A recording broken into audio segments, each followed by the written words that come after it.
I'm a student of history, Islamic history especially, was on the Prophet, or Prophet peace be upon him, the state of Medina, which he created.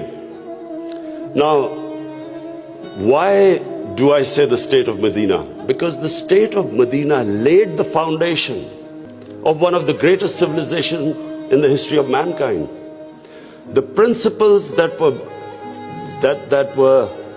found the foundation of the state of Medina is what for the next 700 years was the greatest civilization on earth.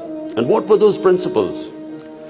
The state of Medina was founded on incredible principles of justice and humanity. It was the first time a welfare state was made, a state that took responsibility of the weak, what China has done right now. That was the state of Medina, where first time a state took responsible for its poor, its weak, its orphans, its widows. In the state of Medina, the first time pensions were created.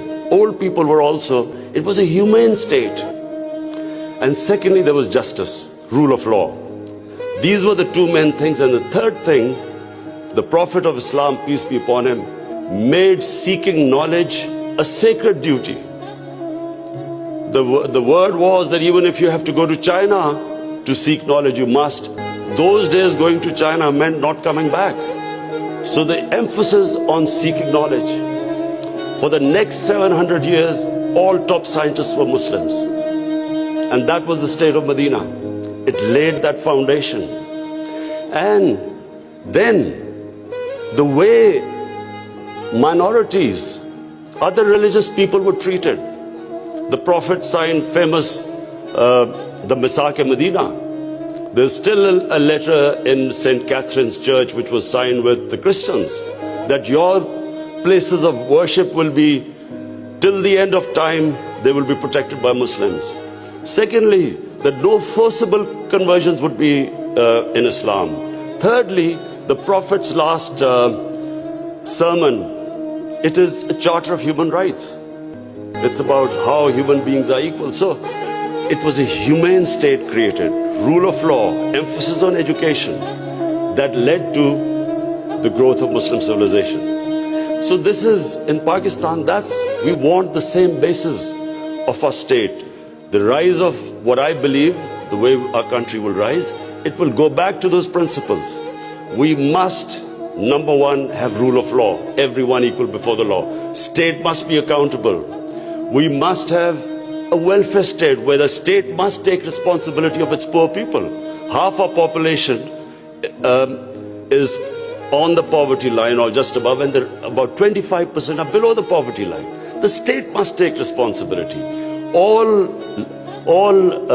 policies of the state must be like in China. How do we lift the people from the bottom? And the most important thing is that we must, in Pakistan, start a reform program.